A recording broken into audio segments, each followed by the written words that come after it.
Crypto products are unregulated and could be highly volatile. Please be aware of the risks before investing.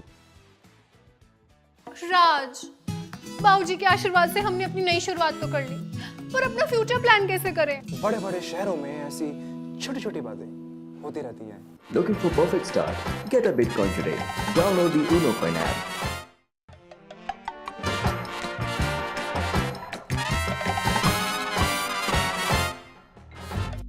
जब मैं तेरी उम्र का था ना, तो एक successful career, long term planning सब रेडी करके रख चुका था। और एक इन महाराज को देखो, पूरा दिन फोन में लगा रहेगा। दैट प्लानिंग तो मैंने भी कर रखी है, Unocoin के साथ। नए जमाने के साथ नई चीजें आजमाएं। Looking for Bitcoin? Download the Unocoin app.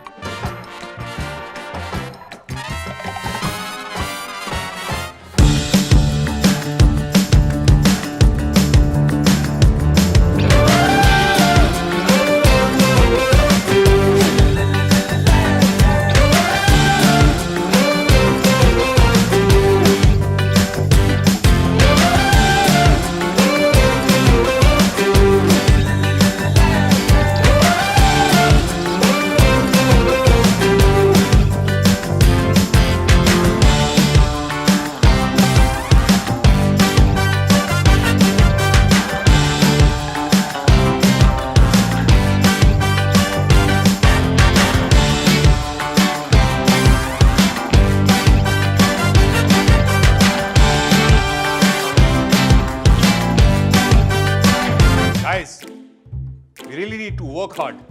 This wasn't a good quarter. Tell me, are you happy with this? Unocoin.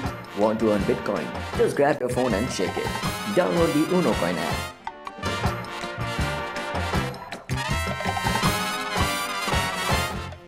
Bitcoin, Bitcoin, Bitcoin, Bitcoin, Bitcoin, Bitcoin, Bitcoin, Bitcoin. Get a systematic buying plan from the Unocoin app to get your Bitcoin today.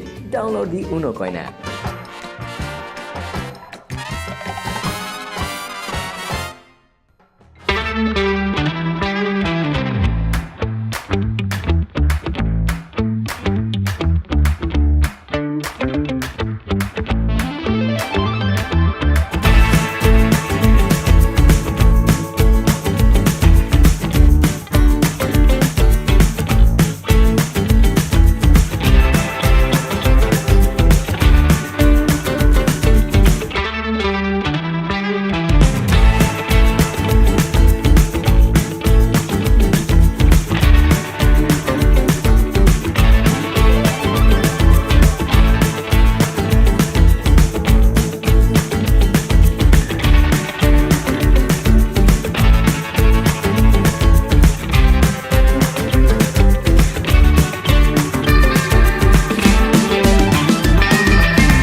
Okay, hello and welcome back everyone to another one of Unocoin's weekly live sessions। और आज हम बात करने वाले हैं एक ऐसी चीज के बारे में जो काफी ऑफन आप हम सबसे पूछते रहते हो कि is mining still profitable, is mining still doable in India. And उसके लिए आज हमारे पास है एक काफी special guest, mister Ayush Surana, who's a miner and a consultant. He'll be telling us about his journey and also going to enlighten us about the possibility of mining in India and if it is still a profitable venture. Hi Ayush, how are you doing today? Hello Shambhavi, I'm doing good. Thank you for having me. How are you? We're so grateful to have you. And मतलब एक तो with miners, right, it's a very it's not a very frequent instance when we come across people who want to share their experiences as miners, and if this could be something big or something more in India given the current circumstances. But before we jump into all of these questions, Ayush, आप एक bitcoiner भी हो, and I think it a maximalist bitcoiner at that. So what has your journey been like with regards to getting into Bitcoin, then mining and consulting, all of these things?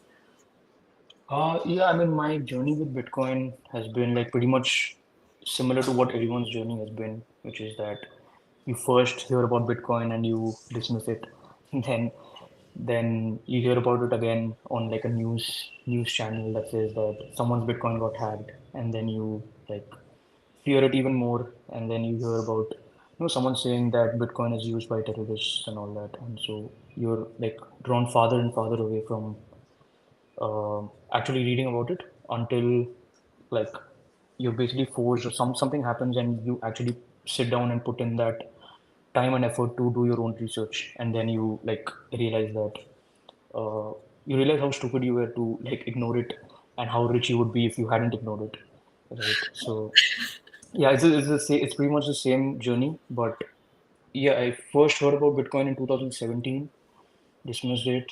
2019 again, dismissed it. 2020 was when I think I like really sat down and got some actual useful information from people that actually knew about Bitcoin, which were like people like Michael Saylor, Saifedean, um, Robert Breedlove, and all these guys. Right? So there's a lot of people that tell you all these wrong things about Bitcoin that really haven't even like studied it, and yeah, they do a lot of disservice to the community by like uh, scaring people away, right? Yeah. Well, yeah, I So cannot deny that that is there. तो हम सब मुझे yeah, लगता है एक point पे उस चीज से डिफ्लेक्ट हुए हैं. hmm, yeah, but yeah, luckily, there comes a point where you actually like ignore all that noise and look at the signal.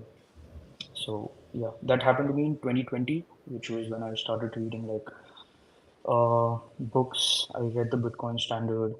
I happened to look at this like watch this podcast by Michael Saylor and Robert Breedlove, which was probably the first podcast that he did. So yeah, that was like a really eye-opening moment. It's like a 30-hour long series, and yeah, Yeah, it's just called What is Money? That's the name of the series, and I was like 30 hours for what is money? Like that's such a simple question. Why do you want 30 hours to like talk about what is money? you know, And yeah. and so just got intrigued by that, and I thought I'll like just probably listen to the first 1 hour and see what's up. And yeah, I mean Michael Saylor starts talking, and I was like hooked for the next I think 40 hours. In the next 2 days, I finished the whole like series. So yeah, What? yeah, I binge watched it. Are you telling me that you slept for just 8 hours or so? Because 40 hours of the Yeah, series. pretty much. Yeah. I was like pretty much watching that all day for like 2 to 3 days. That's the grip Michael Saylor can possibly have on someone. I mean, I have Yeah, experienced the very same, so I will agree yeah. to it. Mm. And not just Michael Saylor, I think when I any mean, yeah, many other list people. starts speaking a lot of sense, no, I mean, Yeah, this changes the game altogether. yeah. And They just give you like a different viewpoint to think from, which is like, yeah. I mean, still Charles Ghante, I'm still in the awe of the fact that you sat Hmm. down and watched. Yeah, you should probably listen to that too. It's Yeah, pretty I'll get pretty addicted. gripping. The reason why I don't watch web series and all of that because I know I'll get hooked onto it. I won't sleep. I won't eat. I'll just keep watching it. Yeah, yeah. That's amazing, and I think Michael Saylor has been in talks for the past few days. अब जब से सैफुद्दीन ने उनका वो 4 year anniversary Mm-hmm. podcast का एक छोटा सा clip डाला है, he's Uh-huh. again been in talks a lot, Yeah.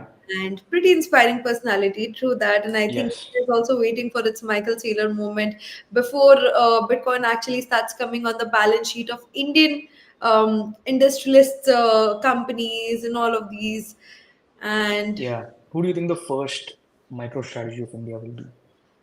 Now, honestly, I can be quite narcissistic and say that 5 years, 6 years down the line, when I start my own company, I'm going to be that one. But I know that is not going to happen. Perfect. Yeah, I It- just hope we don't have to wait for like 5, 6 years for a company to add Bitcoin on their balance sheet. But no, yeah, matlab, for that's me to start my balance, yeah, I mean, the company altogether to have a balance sheet and then, have it there. use in Bitcoin. Yeah. So, but if I have to have a wild guess, I think it's going to be Namrata Thapar because she has mentioned Bitcoin in a lot of her speeches as such, financial inclusion and all of those things. If not, a lot of people do say Nikhil Kamath could be this person, but I Yeah. have my doubts about it. Yeah, he's a pretty curious guy, I think, Nikhil Kamath. So Yeah. wondering why he hasn't done it yet, but anyway. It could be anybody. I mean, it's gonna get somebody so much publicity for that. Somebody might just go and have some bitcoins added to their Yeah. balance sheet. That itself would Yeah. be insane. True. Okay, we have Rahul Sharma saying something. He's saying Sealer is a USD LARPer. How come? Yeah, I mean, you don't have to agree with everything that Sergio says because he might be like, no one's I've perfect. got to first Google the meaning of LARPer.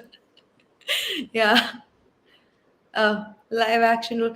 Yeah, that's true. That's pretty much true. And any entrepreneur that is, but him being there, doing the fiat world, doing the Bitcoin world, bringing them together, inspiring people in the fiat world, that itself, a lot of people have been so inspired by what Sealer has been doing that they just want to get MicroStrategy ka shares. And I mean, this has also raised their share ka prices a lot, the demand for it. Yeah. Again, this is ghuma ke, if I have to say, not the best thing to say, but again, it's in a way Bitcoin ETF. Again, not a keys, not a coin. So अगर आप MicroStrategy का share ले भी लोगे, Bitcoin तो उन्हीं के रहने हैं. So I think Ayush, I lost your video. Okay, you're back. Ayush, can you hear me? Ayush, can you hear me?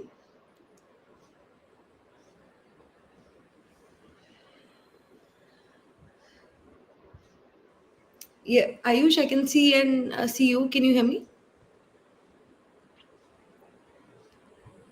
Okay, seems like a little bit of trouble with Ayush's video, and I think he's gonna be rejoining us in a bit. तब तक, guys, आपको क्या लगता है? Is mining still a profitable venture in India? And if so, how and why do you think that that could be a good venture for Indians? Bhutan काफी ज्यादा आगे बढ़ के तेजी से इसकी तरफ बढ़ रहा है माइनिंग ऑपरेशंस की तरफ, and they have been doing pretty good for developing themselves for the longer run. And okay, Abhilash can hear us properly. I believe Ayush is having some trouble with his network. Yep, I'm he's here. sorry, let's just. Yeah, I don't know what happened. I'm so sorry. No worries, no worries. Okay, perfect. So Ayush was just asking the audience, what do people think about mining being still a profitable venture in India as of now? Acha, okay, so I'm gonna start with a few basic questions. So first, is mining legal in India? How is it taxed? And how do you consider that as a commodity, as an asset, say on the financial statement side of the things? Okay. Yeah. So the first thing is Bitcoin is like perfectly legal in India. Uh, I don't know why many people think it's illegal, and I feel like most people think it's illegal, Yeah. but it's not. It's like it's legal. There's pretty much no regulatory clarity on mining separately from like Bitcoin. So like even when you talk about tax, how it's taxed, it's it's a gray area because I mean we have some regulations for how Bitcoin trading and custodying is taxed, which is like at 30%, but you don't have a separate set of policies for how Bitcoin mining is taxed, which is pretty like it's pretty stupid because mining is completely different from like holding and custodying Bitcoin. So it's, it's pretty obvious that you should have taxed it in a different way, but yeah, they haven't given any clarity on that. So I think now it's just like uh, Basic income tax. yeah, basic As income per tax. the slab. There's no yeah. I mean you're getting 30% taxed on your profits. Now how you calculate the profit is yeah, people do some crazy things to tweak that. So yeah, that's the answer. I mean, so it's hard to determine profit in like profit in exact terms in mining, right? So because you don't know what the cost exactly is. Um, so yeah, I mean that's how it's. I mean you can play around with it. I have a follow-up question on that, but let's see first what do we have in our comment section. Rahul is saying, BitX a supra minor lottery in every 10 minutes. I don't know what that means. If that is a minor joke, I am completely at a loss of context. Yeah, it's a solo node miner, I think, the Bitax. Oh, Not okay. sure what Supra means, but I know Bitax is the node miner. Oh, okay. Okay. Keshav is saying if we convince the government about the positive environmental impact of mining, then maybe mining in India can become a bit easy. What do you think, Ayush? Is that a Yeah, possibility? exactly. Yeah, I mean, I'm actually pretty excited to talk about that, which is that there's a lot of opportunity for the Indian government to like mine in India, and I think we're missing out on a pretty big opportunity when we ignore it. Uh, and yeah, I mean, the government is very, I don't know why they're very reluctant to even look at this, and there's virtually no conversation around it anywhere in India, right? Um, but yeah, like we're going to talk a little more about that. But that's true. Like if we can convince the government about how like Bitcoin mining is actually a net benefit to the environment, then it's not just a net benefit to the environment. It's also like we're also economically incentivized to mine because we have stranded energy, right? And yeah, so that's true. Okay, from a ground level perspective, Ayush, because you've been exploring this entire bunch of operations and possibilities around hows and whys and whens of mining can take place in India. So, from a ground level perspective, how do you think is it going to be something that Indians can take up on an individual level, can create jobs, can create employment for people, can also benefit the government, like you were just talking about, economically incentivizing them? So, how do you think is that possible? Because if we are talking about India, the electricity rates are way too high, and anybody you talk to are like mining is now impossible, an impossible venture in India as of now. Hmm. Yeah, that's true. I mean, I don't think everyone should mine. I mean, I don't think mining is for everyone. Uh, People who have access to low cost electricity are the ones that should mine, right? There's no other reason to mine. There's no like uh, altruistic reason to mine. If it's like purely economic incentive based, then you should only mine if you have low cost electricity. And so that's why you'll never see people in these tier one cities like Chennai, Bangalore, and like Mumbai mining Bitcoin on their houses because the cost of electricity is about 9-10 rupees, and it's just not a profitable venture to like get into. Right. So when you talk about mining profitability and so the I think the title of the session itself is mining still profitable in India, right? So profitability in mining is not determined by the location, right? So it's determined by the cost of electricity. So you can stay in a place where you get like cheap electricity and it's going to be profitable. And in India, when you say mining is not profitable, it just means that it's not profitable for everyone to do. But that doesn't mean that there's no way to harness cheap electricity in India, right? There are places where you get cheap electricity, there's standard electricity, there's electricity that gets wasted, and those are usually cheaper sources of electricity. So you can, if people just concentrated towards those places where you find electricity at cheaper prices, then it's a profitable thing to do. Okay. And do you have any regions per se in mind in India that might have access to cheaper electricity or are, good places to start mining operations? Yes, I would say um so. Take any place in the Northeast, right? So usually when you think about low cost electricity, and you usually find that people who produce electricity are the ones that can give you electricity for the cheapest rates, right? Or anywhere where electricity is abundant is where electricity is cheap.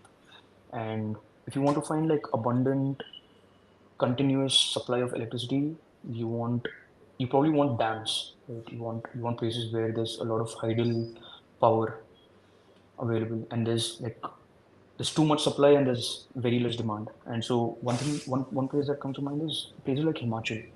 Right? Himachal has these huge huge rivers that flow through them, right? And there's like pretty large dams that are being built that generate all this electricity. Not every river is, not every ounce of energy is harnessed, but some of it is. And I mean, there's not as much demand as much as there's supply, right? So there's like a huge supply demand mismatch where there's so much electricity, but there's not enough people to use that electricity, and so all that excess electricity can be used for mining, right?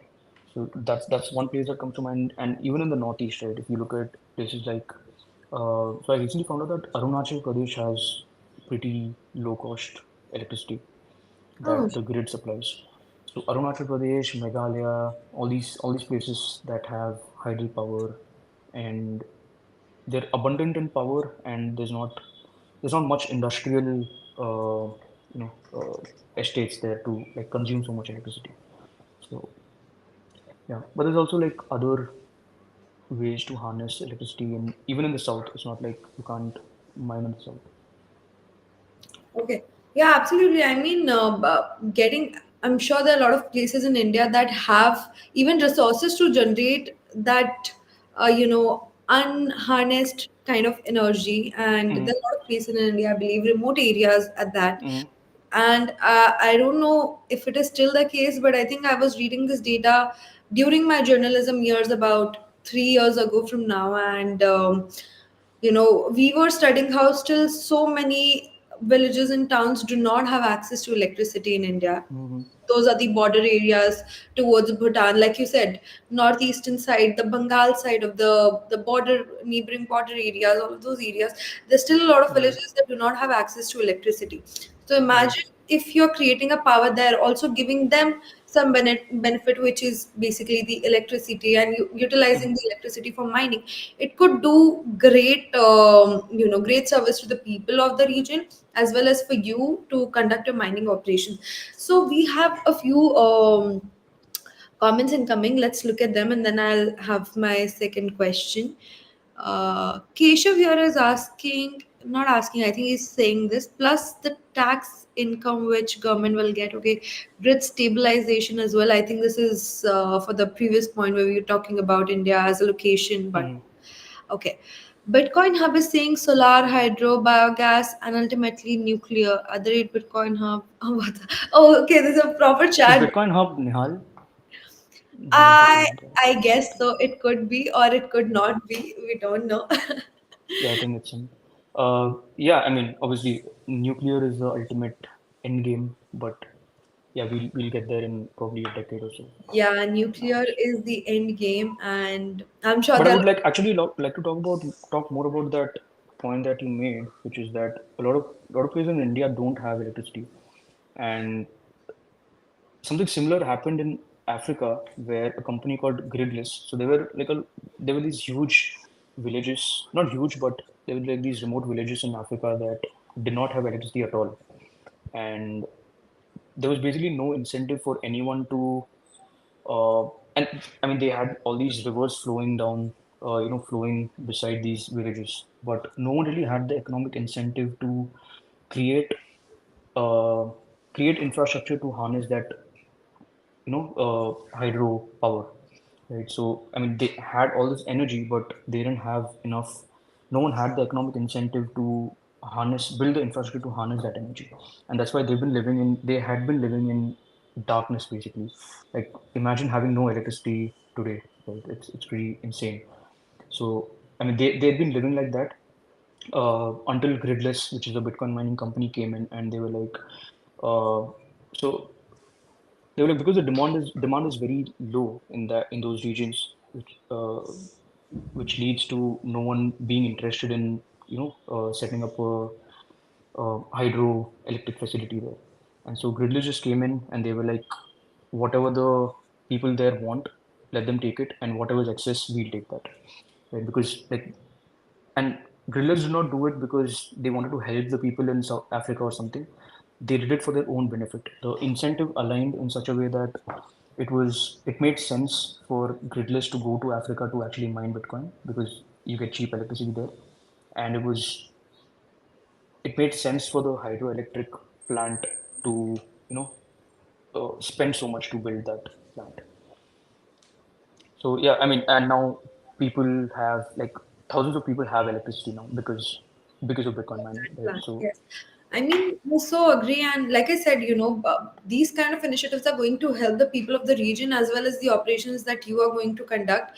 And there's a lot of scope for that in India. I'm very bullish on all the, particular disciplines Bitcoin can make its way through in India because there's an endless amount of scope.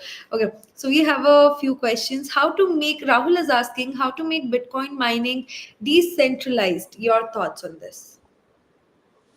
yeah, I mean, I don't have very strong opinions on that. I think yeah, people say that Bitcoin mining is pretty centralized when it's centralized at the pool level, and so I mean, you would probably a good way to decentralize that would be to not, I mean, to have these miners, solo miners that are not connected to a pool and just wait for that. But yeah, I don't know how else you would do that. I think ocean mining has been making some efforts in decentralizing, like taking the power away from these centralized pools. And so in the meetup that happened recently in Bangalore, I also got to learn a lot about, how these mining pools actually, um, what do you call it? Not exactly censor, but they have the power to censor transactions. And yeah, I'm still learning about this, so I don't really have any strong opinions. Okay, I think Rahul, we can definitely host a spaces sometime, maybe I in think I forget I think Bala, his teammate, would be a good person to like talk to about this. it would be great. No, let's sometime host an unofficial spaces and just have all the opinions and discussions Done. over there, unrecorded, uncensored, Yeah. all, all kinds of chats that we can have over there. Bitcoin Hub is saying Gridless is the best example in direct comparison for rural areas. In India, do check out Agile X subsidiary for TEPCO TEPCO. Japan, they're doing some groundbreaking work too. Yeah. Okay, decentralization can be further achieved through something called Stratum. I don't know, Stratum V2. Check it out, Rahul. Okay, these are the answers for, I think, Keshav. Okay, Ayush is gone again, leaving me alone on the stream, but no problem. Oh, he's back. Got a call. Ayush, what are you doing today? I don't know, dude. I got a call. It's on do not disturb, but I'm still getting calls. I don't know why. Okay.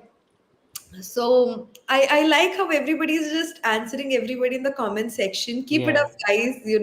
I really like the spirit, and it's very exciting to see all of your opinions on what we are discussing. And Ayush, coming back to what we were going through, initially we wanted to talk about basics more, and going back there, I have this very interesting question. Right now India has a very interesting mentality, which I think you and we have fought from it, we have grown out of this, which is get rich quick. I think we Mm-hmm. all have years where we want to get rich quick, Mm-hmm. and I think everybody in India at, I think, every level you'll find people who want to just get rich quick, and that is the reason why they are into the crypto, the web3, or the Bitcoin space a lot of times. And in such a circumstance, mining, when we discuss topics like is mining still a profitable venture, or they might want to explore all the possible directions of how they can, make money out of this.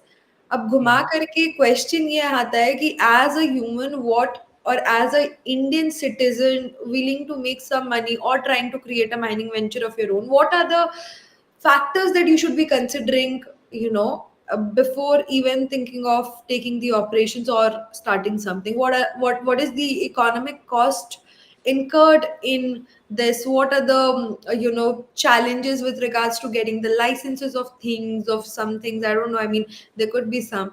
So, Mm-hmm. what are all those things that you need to consider as a miner before getting started? Okay. Yeah, like a lot of questions there. I'll try to like break it down. So the beauty of Bitcoin is that you don't need to be I mean, about mining is that you don't need to be a Bitcoiner to, mine. You, you just have to have cheap electricity, and that's enough. So that, I mean, I was surprised when I started doing some research on mining and when I really got on this rabbit hole to find so many people that had no idea about what Bitcoin is, that had no idea about, I mean, they know what Bitcoin is, but not like at maxi level where they know what difficulty adjustments are, they know what like sound money is and all of that. They just know that there's this thing called Bitcoin, and they just have cheap electricity because they're from like tier three cities or something, and like hundreds of people are mining in like tier three cities in India that probably don't even know about Bitcoin. So, uh, like when you talk about what you need to get started with mining in India, you don't even need to be a Bitcoiner to start mining in India. You just need to find cheap electricity. That's the only thing you need. And once you find that, okay, so once you find cheap electricity, you basically have to uh, like get these machines, get these rigs, which we call ASICs, and you have to plug them into that electricity. And what they will do is these rigs will do this.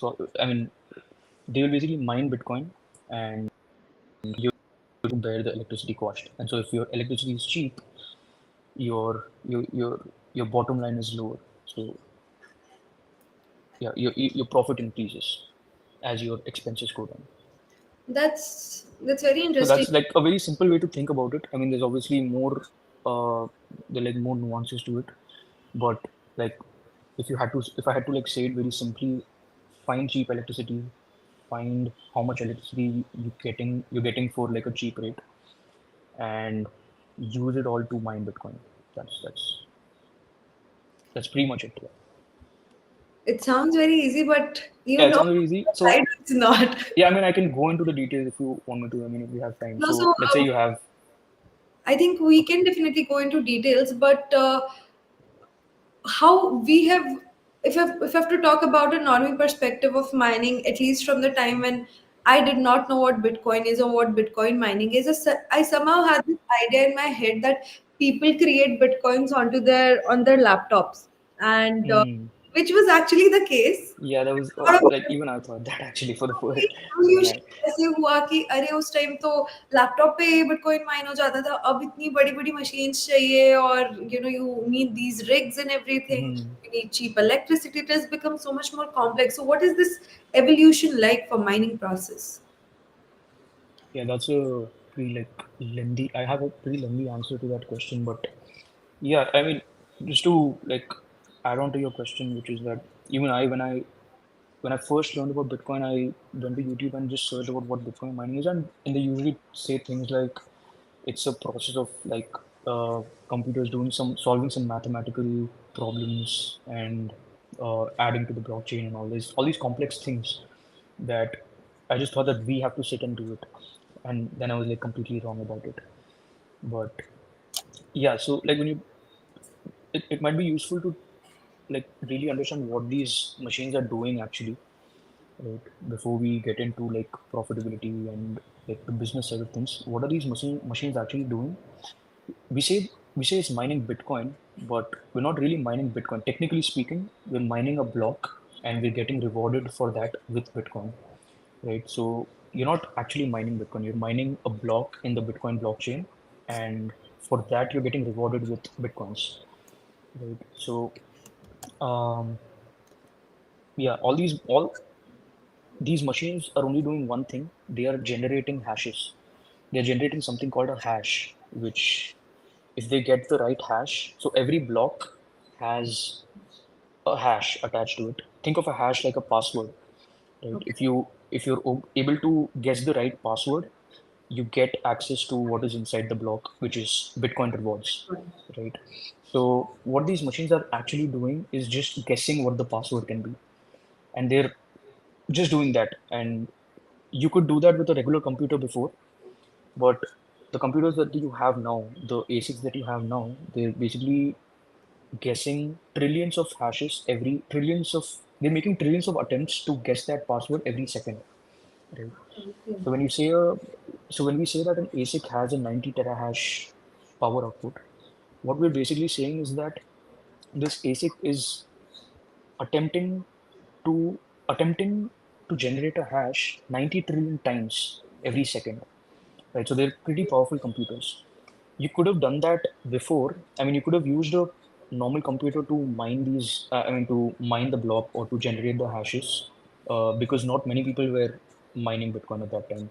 Because, yeah, not many people were mining Bitcoin at that time. But now, as Bitcoin gets more popularized and more uh, it gets spread, more people are coming into mining and the difficulty rises. So, a regular computer will not be able to generate as many hashes per second. You want a computer that generates as many hashes, terahashes per second as possible, so that your probability of mining that block increases. Right? So as we proceed, we're going to see that we're going to have like more and more powerful and more efficient machines to generate these hashes. This is very interesting, and I think That's right. it is very important to understand that in 15 years we need such expensive operations to mine Bitcoin. I can only imagine what it is going to be Yeah, like 20 years down the lane. And yeah. as It's crazy to exciting as it think is, about it. Yeah, it's crazy to think about it. It's like in 2008, Satoshi said, Satoshi like wrote it in code that every miner who, I mean, every like anyone who mines a block successfully gets 50 bitcoins in rewards. But and now we're going to a point where millions of people are going to mine and they're going to get like 0.001 bitcoin. But yeah, yeah, it's pretty crazy. yeah, if only we would have understood it back then. And this is something that it's not just me. For the longest time, I thought it's just me, and I just keep thinking that, oh, Shambhavi, you heard about Bitcoin back then. What if you would have done your research and maybe got some Bitcoin? But Yeah, the fact is, everybody regrets that. I find some solace in the fact that everybody yeah, has been there and everybody yeah. regrets that point in their life. And I think Abhilash is also watching the session. And last time I was having a session with Abhilash mentioned this very interesting thing. Best time to buy Bitcoin was back then, and Yeah. the second best time is now. Now, yeah, yeah, And that's true. I mean, I genuinely think we're still very early. So I mean, we're talking about Bitcoin, and a lot of people are joined, and they're all Bitcoiners. But like, if you go out to the real world and like talk to people, no one like no one really knows even anything tell about it. you, I can't So even we're tell pretty you. early. Yeah. We actually I was never a science nerd, growing up, and I was always this history geek and geography and things like that. I like Mhm. sociology subjects more always, and you Okay. know and I was never a science geek. I was never a nerd, and now I talk like such a nerd when I'm talking Yeah. about Bitcoin. And my friends from my old colleagues and everybody is like, Acha, okay, we understood, we're gonna give it a read. I've, I think in the past 15, 20 days alone, I have said, because now being in the fintech industry, the beauty of it is that people still get the concept of inflation. If not Bitcoin, people understand what Hmm. inflation is, Yeah. Yeah. what is happening with our money, that people are able to understand. Basis this fact, at least I've been able to convince that, acha, theek hai, if you understand this, you will understand what Bitcoin is trying to solve on a Hmm. at a higher level understanding. And Hmm. just read the white paper. Just read the Yeah. white paper. If not the Bitcoin standard, read the white paper. I have sent Bitcoin white paper to so many people in the past 20, 30 days. And it's actually, Hmm. I feel like, chalo, theek hai, we're getting onto something. But if you go outside the fintech world, Yeah. no chance you can even explain inflation to people. Right. But you know what I've noticed? I've like from talking to like people from like many disciplines, I've noticed that people who are not into finance are like easier, like they grasp this Bitcoin thing easier than people who are into finance. That's something I've noticed as you like, and it's probably because like people in the finance world have this mental block. They think through that, like they have this specific framework that they think through. But people who are like into arts or like people who are dentists, they're like pretty easier to like it's easier to relate uh, With Bitcoin, with Bitcoin for them. That's what I've felt, but I'm not sure what I like think the data everybody really suggests. who struggled for freedom and they thought that it comes from, this is from my personal experience, because I've struggled for freedom, and I've figured that if I start creating my own wealth, I'm going to be free of all the norms and conditions put across. And interesting part is that is why I very deeply resonate with what Bitcoin does, freedom and all that, and all the libertarian stuff. But maybe that could be the case with finance people. The issue with at least finance people that I've come across explaining Bitcoin is that they're too stuck onto the regulatory part of the things. Exactly. Yeah. Exactly. Regulations. Yeah. But little do they know that Bitcoin is actually, no matter how many regulations, how many policies come for that, or people might try to come up for that and try to restrict people, or even might want to create a good framework. It's Bitcoin is always going to be beyond that. So Exactly. Yeah. Exactly. That's what I've noticed. Like, the first question that people ask is, what if government bans it, or how would you tax it? The government would never allow it. But just when you say that the government will never allow it, like, people don't like take a step back and ask that, don't you aren't you mad that the government is not allowing you to own like a software, like literally a digital token that does no harm to anyone? Like, you're operating in such a like narrow framework that uh, you're not allowing yourself to think beyond regulation, and you're not actually thinking what it's solving. So yeah, that's true. But what you said previously about this being like a science geeky thing, right? Like, it's such a like Bitcoin is so multidisciplinary. There's so much socio-economic aspect to it, as much as, like, obviously it's an engineering technology, but there's so many socio-economic sides to it. it is not just an engineering marvel, and that is why, I think I was talking to Shreyan yesterday. It was a spaces or something, and he happens to mention that people from every discipline need to be there in the space, Yeah. because from legal side, from mass media side, from the psychology side, the sociology side, the political side, the economic side, the science engineering side, which is, I mean, everybody feels Yeah. that when they learn Bitcoin. Everything, somebody can relate to something. I can never, I don't I think mean, I've, everyone can relate to inflation. yeah, everyone That's can relate to inflation. everyone, no matter what Everybody can discipline you're understand in. inflation, that is. Yeah. Rahul is saying inflation is universal truth for general people. I don't know if you mean it in a positive way or a negative way, but a lot of people do not even know what inflation means. So if you just go and ask a BCom student what is inflation from, say, a normal college, they won't know the definition of inflation. At least this is what I have experienced, and it is sad, but Yeah. it is there I mean, because even like, I remember what I was taught in school. Inflation is taught as, the rise in prices. Right? That's what usually people think. But like, the rise in prices is the effect of inflation. Like, exactly inflation. expanding the money supply is inflation, and that's the cause of the effect. The effect is that the prices are rising, but that's not inflation. Inflation is actually expanding the money supply. Yeah. And inflation is highly supply and the availability. That I remember whenever we talk about inflation, right, I always remember this sugar and tea example that was given, and how if there's more of sugar, the price would go less, and the price would reduce.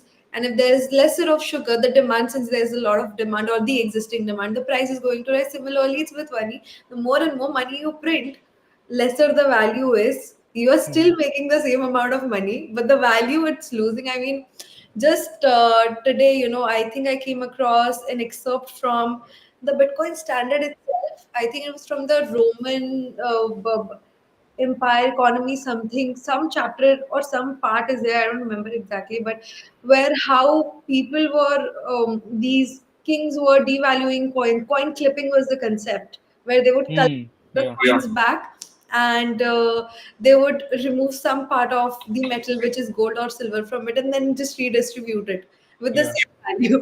Matlab, Yeah, this yeah. is such a practical example of what happens with money I year mean, that's after. still better than what we have today, which is probably nothing. Yeah, at least there's Right. some metal in their hand, but again, Yeah.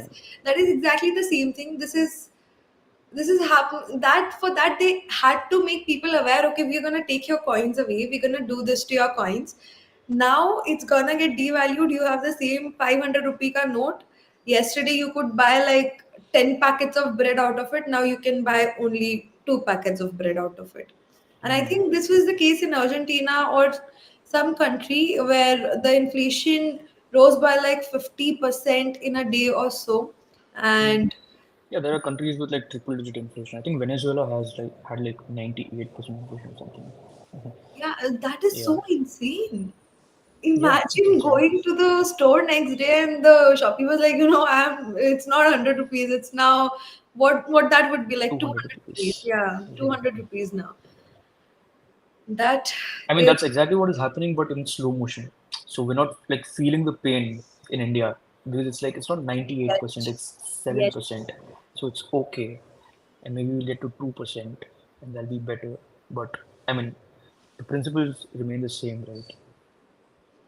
It will indeed, and it is high time that people start to realize what finances are like. And I foster people to understand, at least understand what money is. Bitcoin समझना ना समझना वो आपके ऊपर है कितना time लेके समझोगे.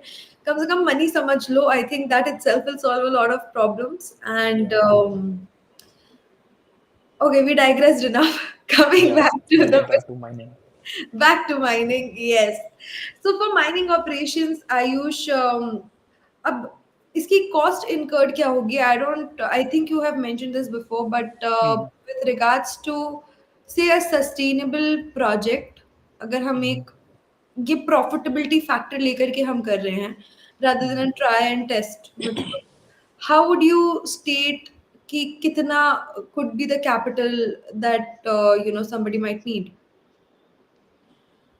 So if you want to start like really small, you probably want to go with one rig, and I mean you can get rigs starting from 1 lakh and they go all the way to like 10 lakhs, right? As you go higher up this thing, the efficiency of the miners increase, which means that they're giving you more bitcoins for lesser energy consumed. Right? They're giving you the same bitcoin for lesser energy, lesser like electricity consumption. Right? So I think you can get like a good efficient miner for like 4 to 5 lakhs today if you want to really start. And so scale does not matter that much uh, in mining. Your primary operational cost is again your electricity. So if you're getting cheap electricity, even with one miner, you're going to be operationally profitable. Right? So if you want to just like start off, maybe like buy a miner, buy one of the efficient miners, the ones that have come, very recently. Don't buy an old miner which are pretty inefficient. So you might like just end up paying more for electricity to mine the same Bitcoin, same amount of Bitcoin. So I mean, if you want me to take names, I would say like probably go for like S21s. Anything in the S21 series, depending on how you want the setup to be.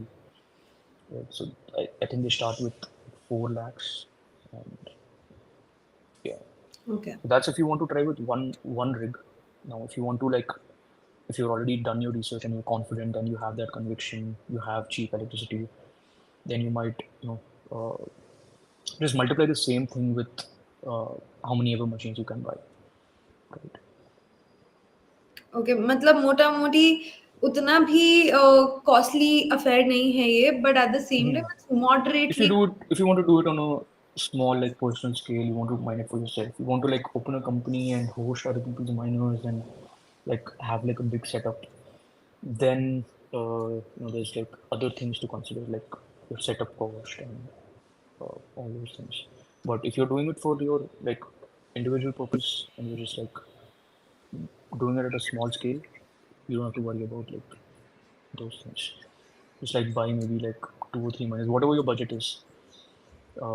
Buy like one of these latest miners that have come, and if you find if you find cheap electricity, that is, like don't do it if you're getting electricity at 7 rupees, 8 rupees. You're better off buying Bitcoin. Yeah. Here, I mean, in cities, especially if you're gonna, Hmm. for me, if I'm leaving for the day, I have to make sure that I'm turning off my fan, my Yeah. geyser, very important, my lights and everything, because I know if I don't, I'm gonna have a lamba chauda bill at the end of the month, which I'm not willing to pay because it's so costly. Yeah. Now, this brings me to my next question. Rahul has a few things to say. We're gonna quickly just see what he's saying. Rahul is saying people still think that money is gold bad. I Yeah, know that's that true. one. For the longest Yeah, time, 100%. people in my family also used to think that, and I had a very hard time explaining them. No, it's not. So I had to literally pull out articles and things like that from the past and explain them. Also, Venezuela currency is 44K. Oh, okay. One Venezuela currency is 44,000. Wow. What is it called? Is it Crazy. do they not use dollar over there in Venezuela? No, I don't think so. They use their own currency, I think. Pesos is Argentina. Not sure. I'm not sure what the currency is. But it doesn't matter because that currency has no value anyway. Right? So they're probably using the dollar or Bitcoin. Who knows? Rahul is also saying 15K INR BitX miner for trial. Maybe it hit a block. Maybe. Okay. Yeah, depends on like how many terahashes you're getting for 15K. Mm, yeah, I don't remember, but I think it's like 4 terahashes or something.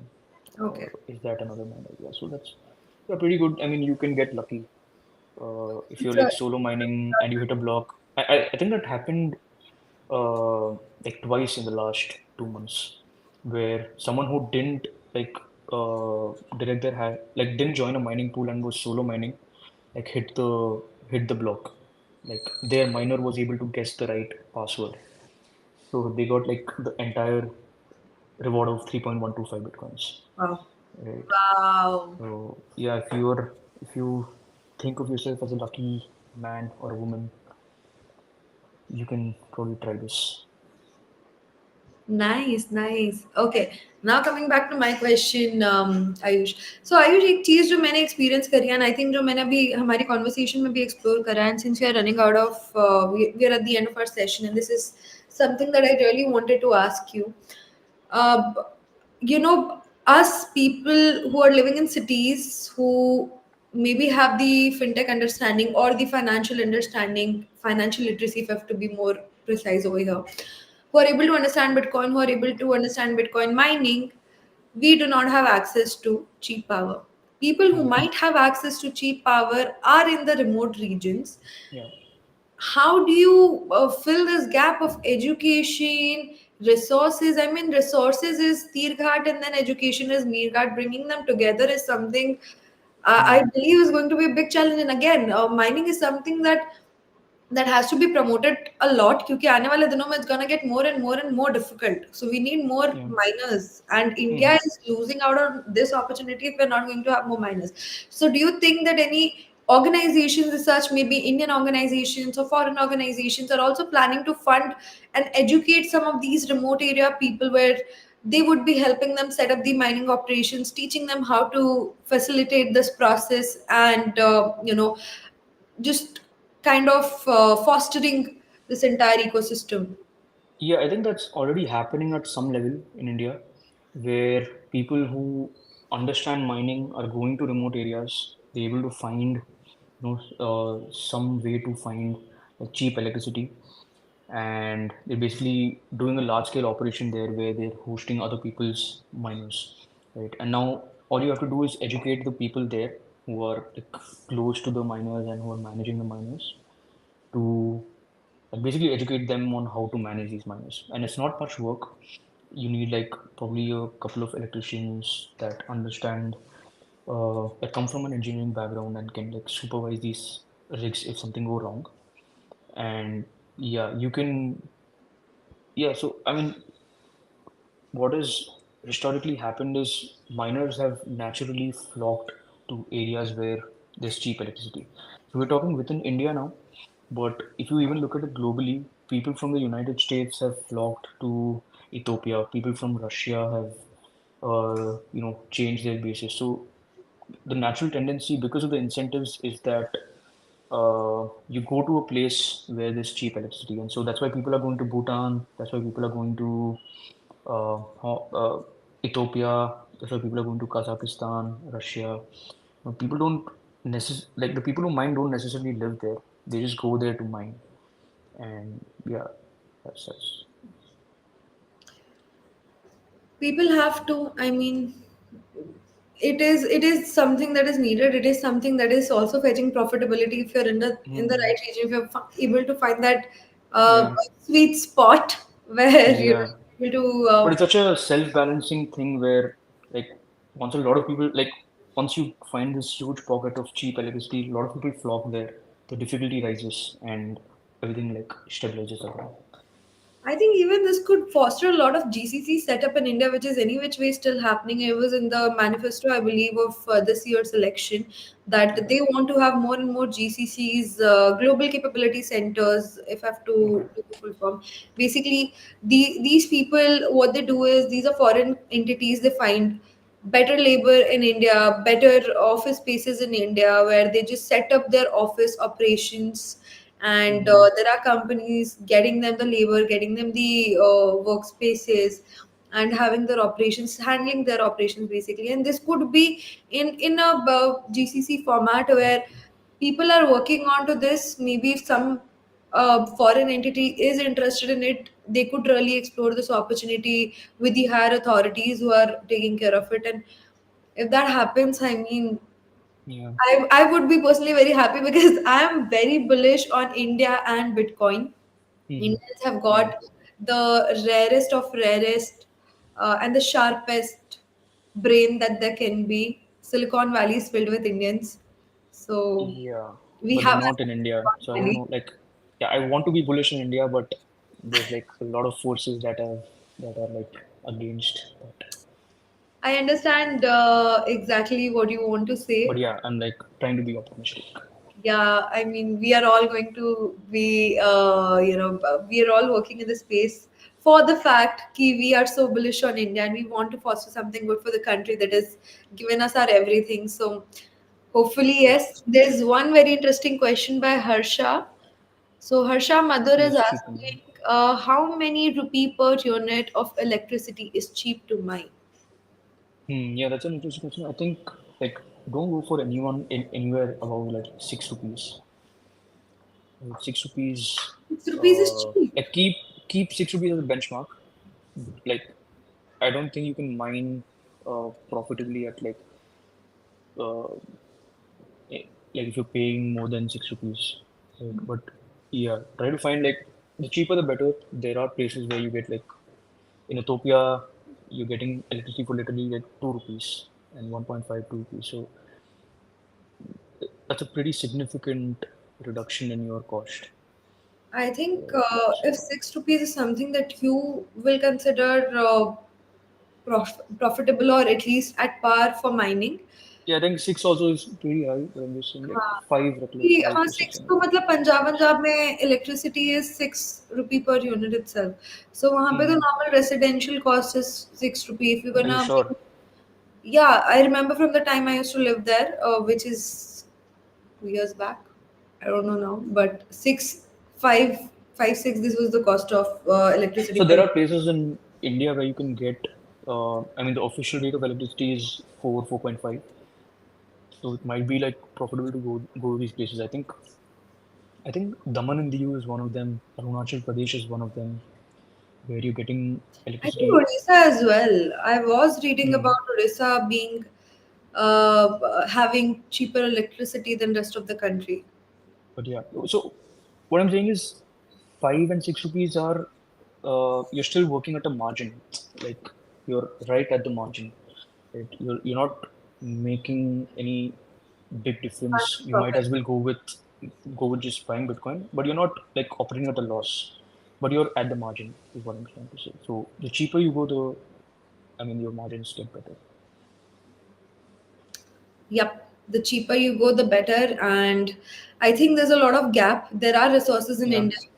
Education is missing.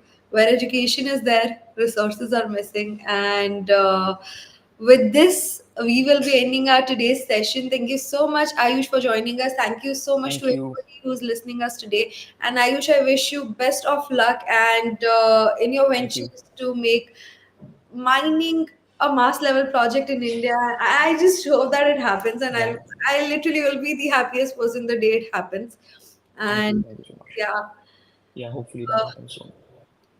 so okay, But yeah, till thank then, you so much for having me. I think we spoke a lot of like shitcoin language where we spoke about like in rupee terms. Usually, like if you're a Bitcoin maxi, you don't want to think in rupee terms at all.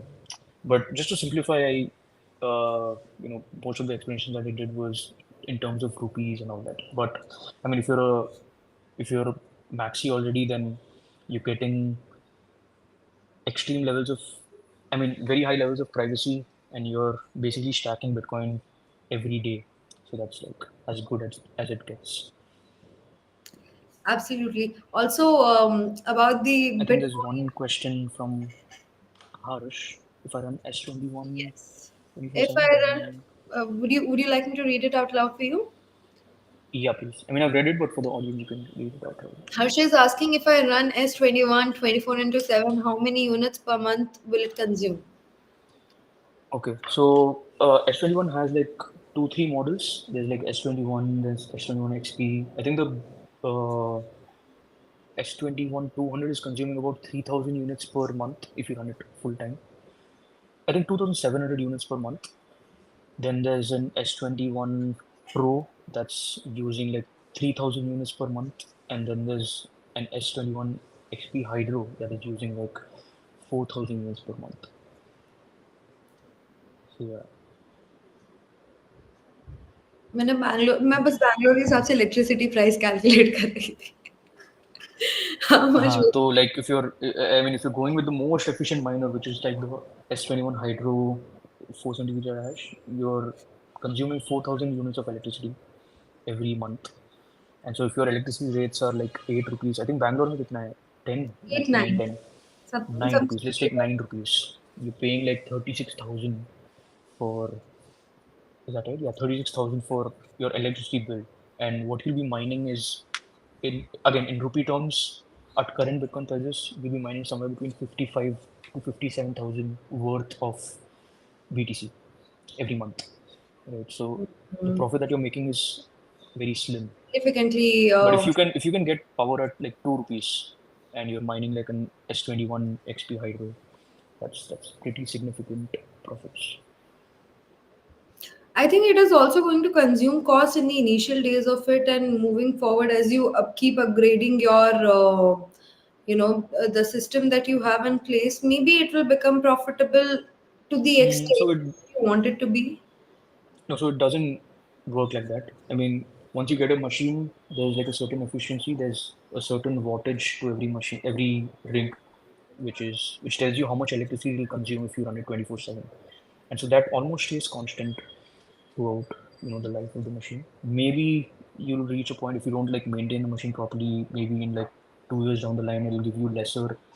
I mean, it'll consume more electricity than what it's supposed to. But yeah, it's not very significant. Any which ways, I mean, the cost of acquisition with the system, with the Mm, space, yeah, if you are anyway spending 36, was that 36 mm, 32,000 for electricity plus the cost of acquisition of this particular right. rig, and then the space that you are utilizing for Yeah. that, considering all of that, you're going to be in red. I don't think there's going to be any profit at all. Again, yeah, depends on your setup also. If you're setting it up at a place that's farther away from you and you don't own the land, then you have to pay rent and you have to hire someone to like look after the machines. Yeah, that. That's all additional costs, right? But if you're doing it at your home and you're getting like 8 rupees, I mean, if you have to pay like 8 rupees and doing it at your home, there's no additional cost as such. You can just like take one miner and set it up. But yeah, it wouldn't make sense to like pay 8 rupees. Yep. And I think Harsha, if you are interested in mining operations, in mining things like that, you can find Ayush on Twitter. You can also find me on Twitter. I will be very happy to connect you to Ayush, and you can learn more from him. And this for everybody else. You can find Ayush on Twitter, and me as well, in case you are not able to find Ayush. I'm told मेरा तो ऐसे आराम से handle मिल जाएगा, that is not a big deal. Okay, and so you guys can definitely reach out to Ayush if you have questions related to mining. He will be very happy to help you out. There's so many folks Yeah. working in India towards mining operations, so maybe get in touch with them if you're interested in mining stuff. You will get to learn a lot. So Yes. so Ayush, what say, should we close our session for today? Do you want to take any more questions? Are there any more Yeah, I mean, questions? I'm happy to take in more questions if people have questions. But Okay. So what we're gonna do is we're gonna have, guys, if you have any more questions, just feel free to drop them in the comment section. I'll tag Ayush to whatever unanswered questions are remaining, and we can just take them up in the comment section itself. Okay. So great session today, Ayush. Very engaging, very thank you. informative, Finally. and very enthralling at that. So thank Thank you you. so Thank you. much. Thank you so much Yeah. for all of these amazing insights. Uh, Hopefully, we're gonna be doing more of these sessions because I don't think we have covered a lot of things because there's so Yeah. much. We haven't covered like a lot of what we can do as Indians to like really do this at a big scale, and how we can, you know, probably try to talk to the government and get them involved and those kind of things. We haven't spoken about a lot of things, but yeah, it's pretty insightful, I guess. I'm hoping. It was indeed, it was 100%. And once again, thank you for that. And thank you, Thank you. everybody who joined us today, who was listening to this session. Do follow Unocoin on all the social media channels to get to know whenever we go live, and just to keep getting information on a lot of Bitcoin stuff. And till then, stack sat, stay humble. We're going to see you next week, same time, same day. Till then, bye bye. Thank you. Bye bye.